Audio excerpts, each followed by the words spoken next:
Okay, welcome back to my channel. This is music production video 2, 35 tips for music production. Please remember to hit subscribe and turn on notifications by clicking that bell. That way, anytime I release a new video, you'll get notified about the new video. Okay, let's dive in. First things first, remember to turn on your equipment. And that seems pretty obvious. However, if you have anything in your equipment that has a tube, like my microphone or my preamp over there, then you're gonna need to allow for 30 minutes for both devices to warm up. Now, if you have something like this and you don't wait that 30 minutes and you go to record, it doesn't sound very good, it sounds thin, and it hasn't reached its full capacity. So remember, if you have an amplifier, if you have a preamp, or if you have a microphone that has a tube, you're gonna need that 30 minutes for it to warm up. Next is, what kind of microphone are you using? There are 4 types of microphones. We've got a dynamic, large diaphragm condenser, small diaphragm condenser, and a ribbon microphone. Now, the dynamic microphone, these are the typical microphones you see in every studio. It could be anything from a Shure SM57, SM7B, the Rode NT1 I mentioned in my previous video. These are workhorse microphones. They're strong in the sense that you can just they can take a beating and not really get hurt. I've got an SM58, which is a great vocal microphone that I travel with everywhere I go. It's got a dent in the capsule, or actually in the shielding. It still sounds great. It just keeps going and going and going. These are point and shoot microphones. You turn them on, you don't have to let them warm up. You can just put it in front of the source and go. Next would be the large diaphragm microphone, large condenser diaphragm microphone, which would be something like a Neumann U47, a U67. I've got a clone of an Elam 251. All these microphones have tubes in them, again, so you've got to wait that 30 minutes to let them warm up. I love them for vocals, male vocals, female vocals. I think they sound great. Then there's the small condenser diaphragm microphone. These are like a miniature version of the large condenser microphones. So for these, they also contain tubes typically. So you want to wait that 30 minutes before recording. I love them on instruments, anything for guitars, all my guitars, acoustic guitar, nylon guitar, charango, Portuguese guitar, mandolin. Next would be the ribbon mic. I don't own a ribbon mic because I typically find those are wonderful for violin, brass, overheads, cymbals, anything that's really bright, because I don't record those instruments, therefore I don't need that microphone. But if that's something you do record, think about getting a ribbon microphone. It will take that harshness, that sort of 5K, that 3K out of the EQ, out of the sound of the instrument that can come from recording those instruments, and it gives it sort of this wonderful vintage tonality to it. If you only have one microphone and you're recording a guitar, point that microphone at the 12th fret of the guitar. So for example, I've got my nylon guitar, and when I go to record, I point it right here at the 12th fret. If I point it here at the body, it becomes too boomy. If I record it here at the neck, then it's too thin. I find the 12th fret is the perfect sweet spot between the two, and I'm about 2 inches away from the guitar. Enough space so that I don't bump the microphone if I'm strumming. Also enough so that it captures the guitar and not so much of the room. Again, you're gonna want to practice with that, whatever instrument you have. Put the microphone in front, somewhere in the mid space between the body and the neck, and just see what works for you. Record, go listen, and this will be a trial and error type of thing until you get it right. Set up a click track before you do any recording. If you're going to be layering instruments, if you've got several guitars and you got vocals, maybe you have a bass, maybe you're putting drums, put in a click track. This will keep you in line. This will make sure that everything flows according to tempo. And when I'm doing a click track, I like to put in a drum track because I find a click track is a little too sterile. So inside Logic, I'll open up drum track and they just have this generic sort of, drummer that's playing this backbeat. That's perfect for me. And I'll put it in according to the BPM of the song, the beats per minute. So whatever speed, tempo is my song, I'll set that up first. I'll put in the drummer track, and then I'll put it through my headphones when I'm recording. Again, you're gonna wanna have those closed back headphones so that when you're recording, that click track or the drummer track isn't bleeding through into your microphone. This only applies if you're layering stuff and you want everything to stay locked to a click. If not, and you're doing sort of more rubato type performance, you don't have to worry about a click at all. Rubato means free form. You're going to kind of be speeding up and slowing down a little bit in your performance without losing the overall pace. Gain staging. This means you don't want to record too hot and you don't want to record too quiet. So you want to make sure you're sort of between -15 and -6 decibels of level. So keep an eye out for how loud you are.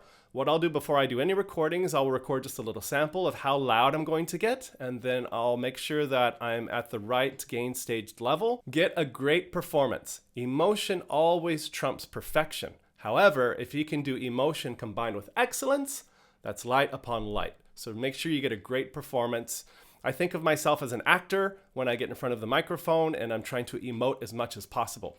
Because if I don't feel the performance, then the listener's not going to feel the performance. If you don't know the song in its entirety, then record the section you're most comfortable with. Say, for example, you're most comfortable recording the chorus. Then record the chorus first, get that done, and then you can go back and record the intro or the verse or however it is that the song is arranged. With today's technology, you don't have to record the whole song at once. You can do things in sections. When I'm doing something quickly on the fly and I've just written it, I don't have time to learn the song. So I'll record introduction first, then the verse, then the chorus, and so on and so forth. Record more than you think you need. This is vital. So anytime I'm producing a song, I'm always putting in more information than I think I'm going to need. Maybe I hear a cowbell over there. Maybe I hear a shaker. Maybe I hear some weird wind instrument, but I put it all in. And then afterwards, I look at the arrangement and I can decide if I want to mute that track later on in post, where it becomes much more difficult after you've already recorded everything you want and you're in the process of mixing, you're getting to the final mastering stage and you think, oh, I should have put in that extra vocal. So make sure you record a lot more than you think you're going to need, because if you don't need it, you can always hit the mute button and take it out. Same goes for multiple takes of vocals, guitars, whatever it is you're recording. So if I'm doing a vocal track, again, because I'm not a natural singer, I'm going to record way more vocal takes than I need, and then I'm going to splice together the best of each take to get that ideal and optimal vocal take. So unless you're recording instrumentals, vocals are the apex of sound. What I mean by that is it's the thing that the human ear gravitates first and the most. So if that's not the best performance you've put on, then it's going to sort of diminish the listening experience of the listener. So make sure that if you have a vocal song, that it's the best take that you can possibly do, because vocals are always the one thing that the human ear gravitates the quickest, the fastest, the most intimate effect on the heart, in my opinion, is really the vocals. That being said, if you haven't recorded your voice before and you haven't listened to it back, you're in for a revelation. Typically, we don't like the way our voice sounds when it's recorded. That's because what we think we hear in our head cavity is very different than what's actually outside and being recorded onto a device through a computer, through speakers. So be ready for that. If you haven't recorded your voice before, you're in for a surprise, but don't worry, you'll get used to it and you'll find that way of recording that's pleasant to you. It took me a while before I got sort of the sound that I wanted with my voice when being in front of a microphone. So there's a relationship. When I go to record my voice, I sort of shift my jaw a little bit and I get into this sort of gruff thing and I find a sound that I kind of like, that, hey, that's kind of cool. What are you doing there? That's groovy. And I find something that's pleasant to what I think sounds good being recorded. Always use a pop filter on the mic when you're recording vocals. This is to get rid of plosives. So anything from P's and B's, when you go to record those, they get amplified. The microphone doesn't care what you're recording. It's going to amplify everything, especially P's and B's and S's. A pop filter is going to allow it to take out some of those sounds beforehand. So I put the pop filter about 4 inches away from the microphone, and then I kind of kiss the pop filter because I want to get nice and close to the microphone as possible for an intimate sound. This is on a sideline, but this goes without saying. Always have an external hard drive to back up your material. I can't say this enough. The amount of times that you could lose and the times that I have lost information and files because I didn't back it up to an external hard drive is devastating. I have 2 options. I have a subscription to Backblaze, which I think is about $10 a month. You can go to backblaze.com, I believe. And I have a Thunderblade 8 terabyte external hard drive. So anytime I've recorded anything, I record it onto my computer. And then soon after that, I put it onto my external drive. And it also gets backed up to the Backblaze. Organize your tracks by color. So if you've got drums,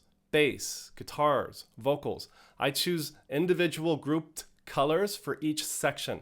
Drums might be yellow, bass might be sort of a fuchsia, guitars might be blue, vocals might be sort of a red color. Whatever color you want, organize it when you're going into post and you're mixing and you're editing sections. This is really helpful for workflow. Edit your songs. This is another step that is extremely important. If you don't edit everything, there's a lot of added sound that gets recorded into a song.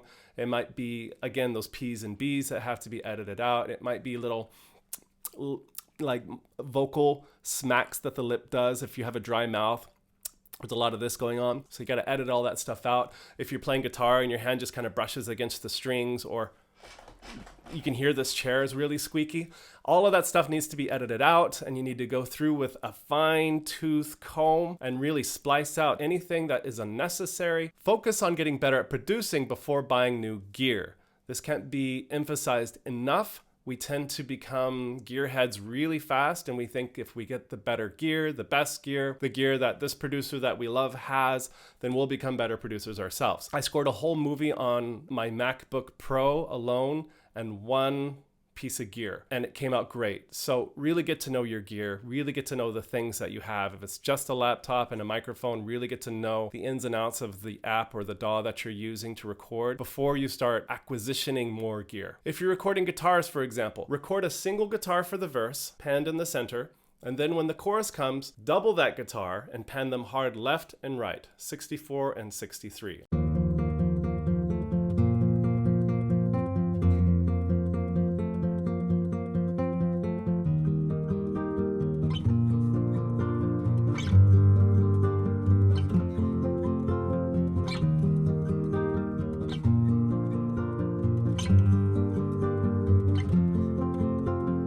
Try experimenting the same way with vocals. For the verses, you can record a single vocal, and then for the choruses, you can do 3 vocals. I'll record 3 versions of the vocal. I'll pan one left, I'll pan one right, and I'll put one in the center, and this creates this sort of widening effect when you get to the chorus. Your first 2 production friends are going to be EQ and compression. Get to know them intimately. On almost every track, you're probably going to put EQ, you're probably going to put some version of compression. Now, obviously, there's exceptions to that rule, but on almost all my tracks, there's going to be some version of an EQ and some version of compression. Save presets that you like for your workflow. This is very important. So if I'm working on a kick and I've got a particular EQ I'm using or a particular compressor that I like, and I found a sound that I like, then I save it, I go up to a preset, save preset, and I call it Eric's Kick, for example, under that plugin that I'm using. Use reference songs when you're mixing. If you're mixing a singer-songwriter song, then find another singer-songwriter whose mix you like. Find 3 of them, bring them into the session, and then just A and B. Go back and compare your mix with their mix so that you can get an idea of the sound you're going for. Beware of producing too much. Now, I did this with one of my songs. I think it was I'm forgetting the name right now, but I noticed that I put too much compression on the guitars, and what ended up happening was sort of the 5K, the S sounds, and the movement of the fingers on the guitar was too harsh. Now I find I can't go back and listen to the song because of that harshness. So beware of producing too much by putting on too much compression, too much EQ, or even adding too many instruments. Less is always more. Collaborate with as many people as you can. We're only going to have our own ideas if we work by ourselves, but if we work together with somebody else, the clash of opinions is what comes and creates a greater truth, a greater reality. So if you're able to work with somebody else and work with their opinion and your opinion and create something else, the way we create new things is by taking one thing that we know and combining it with something we normally wouldn't think about, and that creates a new thing.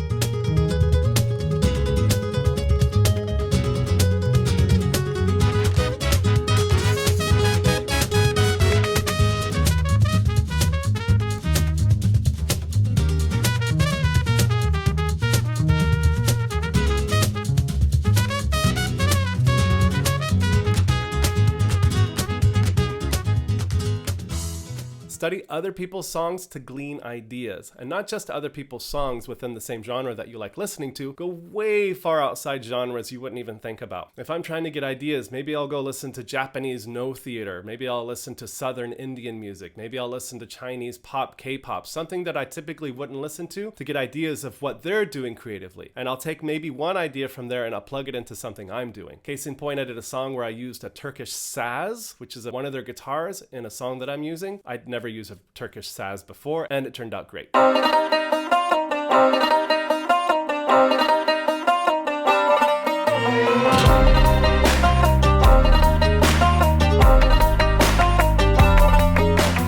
When using reverb, Reverb, place everything into the same room for starters. And this is really important if I'm doing orchestral music and I'm using libraries that have been recorded in different rooms. If you're using sounds that have been recorded, let's say one was recorded at MGM Studios in LA, maybe one was recorded at Teldex in Berlin, maybe another was recorded at Air Studios in London. I try to remove the reverb as much as possible, and then I put all of those instruments into a bus that has its own room. Just use the stock plugin room reverb, and then I bus everything into that room for starters to try to make sure everything sort of sounds like it's in the same room and cohesive and together. Just like putting everything into a room, you're going to want to use compression to glue everything together. So if you have your drums in one chunk and you have your bass and you have your guitars and you have your vocals all in separate stacks or chunks or groups, you're going to want to add some sort of parallel compression that's going to glue those sections together. And then all of those sections, you're going to want to have some sort of compressor that's going to glue all of those sections together. Otherwise, they just kind of sound like they're in their own world, doing their own thing. And you can't quite put your finger on why it doesn't sound cohesive. Compression is the glue that glues everything together. Make sure your second verses, make them a little bit different than your first verse. I like to do this by adding maybe some little guitar noodle line in the second verse. Maybe I'll do something synthy in the third verse, and I'll do the same thing for each chorus. If they're kind of repetitive songs where verse 1, 2, and 3 are the same, then I want to kind of change things up for each section just a little bit so that the listener doesn't get bored. Be creative. Use whatever sounds you have available. There was one producer who used pots and pans. He was just hitting on them, and then he used some special effect inside the song he was working on. One of the previous movies I worked on, Wished, I used my voice just doing silly things like that, and that came out great. It was a lot of fun. I'll show you here.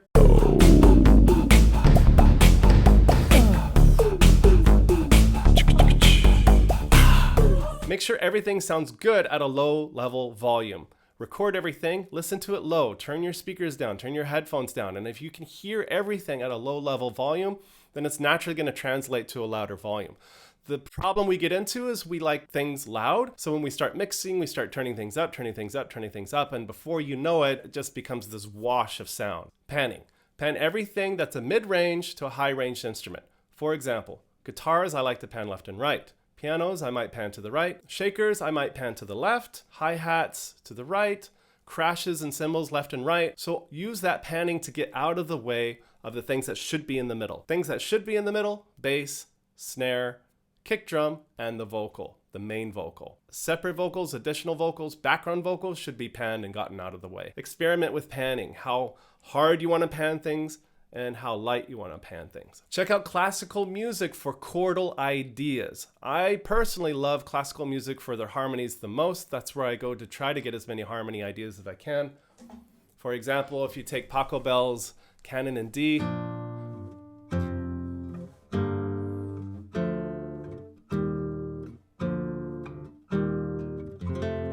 and then you change the rhythm,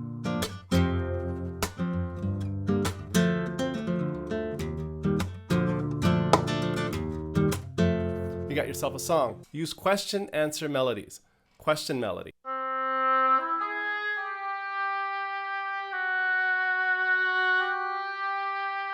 Answer melody.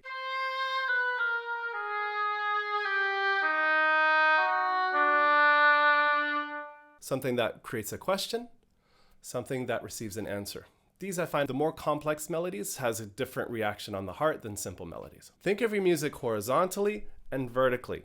Horizontally would be the arrangement, like A, B, B, A, which is verse, chorus, chorus, verse. Or you can have an arrangement like A, B, A, B, which is verse, chorus, verse, chorus. Maybe you'll have an intro, verse, chorus, bridge, chorus, outro. Vertically is thinking about what instruments are on the top, in the middle, and on the bottom. Again, you're going to have the kick and the bass in the bottom. The snare, whatever it's doing, is going to be in the middle. Main vocal in the middle. That's going to be the beginning of the vertical line. Then from there, think of it like guitars, keys, synthesizers, anything that's sort of a mid-range instrument is going to start to branch out from there. And then you're going to think about shakers, hi-hat, crash cymbals, ride cymbals, anything that's going to be higher up there. On the master track, you can automate how loud you want each section to be. So what I do is I always have the verses be negative 1.2 dB, and then if I get to a pre-chorus, it bumps up to negative 0.8, and then when I get to the choruses, I'm right at 0. This gives the maximum impact for when somebody's listening to the song. It feels like it's getting louder, which it is, but it's such a small incremental amount, but it has a great impact on the listener. Make sure the master track isn't peaking above -6 dB. If you go above this, it becomes very hard for the mastering engineer to have any space to master. So you want to keep all your levels. Look at your master track, make sure it's at -6 dB. Okay, that's it for this video. That's the 35 music production tips. Remember to hit subscribe and turn on notifications, and I'll see you all in the next video. Take care. Bye.